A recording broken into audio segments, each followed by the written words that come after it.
l'honorable Emmanuel Bakabi, la plénière a été convoquée. Sur l'ordre du jour, on a vu aligner la question de la motion de défiance contre le ministre des ITPR, Alexis Bizarro.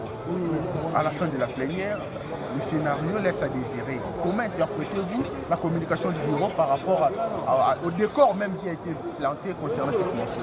C'est une honte de la République.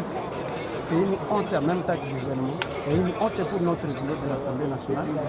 Parce que moi, je m'acharne contre notre bureau qui, en même temps, il est en train de protéger un gouvernement. Mais je me demande à quoi bon de nous parler du contrôle parlementaire. On va contrôler qui? Pendant que les gens qu'on veut contrôler, mais on nous bloque. Mais est-ce que la première ministre qui était censée de nous répondre en temps, il répond le 9, le jour même où les ministres devraient se présenter à l'Assemblée nationale. Tout simplement, ce sont des manigas. Et on se dit, nous sommes dans quel pays? Nous sommes dans quel pays? Et on va contrôler qui? Sinon, on va être là et puis on reste nous. On va voir comment les choses vont aller. Et je ne sais même pas dans cette situation comment on va aller.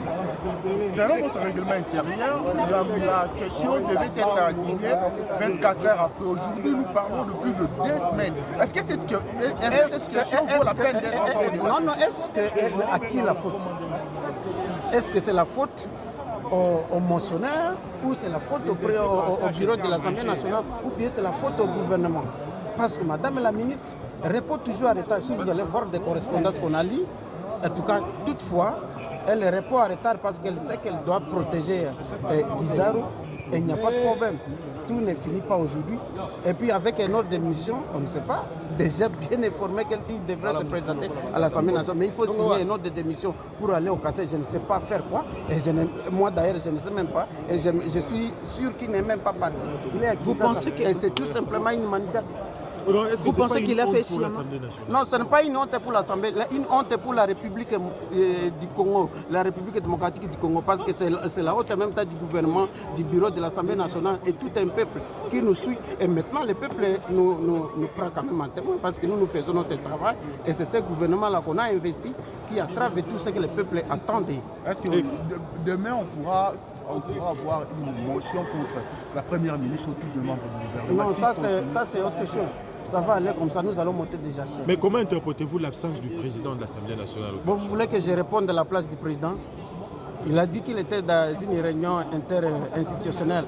Mais nous nous demandons pourquoi Sama Lukonde, pendant que lui il est dans la réunion interinstitutionnelle, mais Sama Lukonde est en train de siéger une plénière. En tout cas, c'est compliqué. C'est qu'on sait qu'il y a une complicité dans tout ça. Merci. Notre travail, parce que je suis le rapporteur de cette commission donc, qui a été chargé de réfléchir et de formuler des recommandations sur 3 problématiques retenues par l'Assemblée plénière, dont notamment les constructions anarchiques, l'insalubrité et les embouteillages. Je ne peux pas, de mes côtés, dire que nous avons excellé en termes de résultats, mais c'était un rapport préliminaire que nous avons soumis à la plénière pour que cette dernière puisse faire des observations et formuler des recommandations que nous allons intégrer de manière à ce que nous proposions au gouvernement un rapport qui sera quasiment à 95% prêt. Alors, est-ce que vous pouvez nous citer une des recommandations? Mais lorsque nous insistons sur la formation et le déploiement des agents chargés de gérer la circulation routière, que nous appelons communément le roulage. Aujourd'hui, si vous observez, la génération de ceux qui ont été formés est déjà dépassée. Ceux qui se mettent sur la voie publique, ce sont des gens qui n'ont pas véritablement été formés. Nous, parmi nos recommandations, nous avons sollicité qu'il y ait de la formation et le déploiement de ceux qui seront formés justement pour mettre de l'ordre sur la voie publique. Ce projet de loi se résume en 3 articles.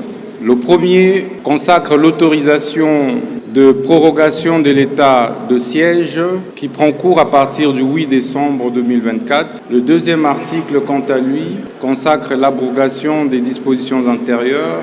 Et le troisième article a trait à l'entrée en vigueur de ladite loi. Telle est l'économie du présent projet de loi que je vous invite humblement à adopter.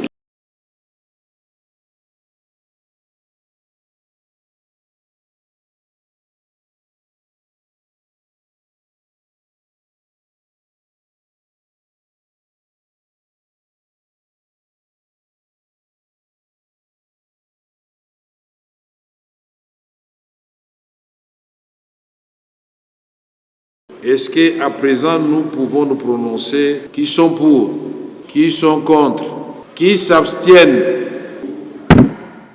Au vu du résultat de vote, l'Assemblée plénière déclare recevable le projet de loi portant autorisation de la prorogation de l'état de siège sur une partie du territoire de la République démocratique du Congo.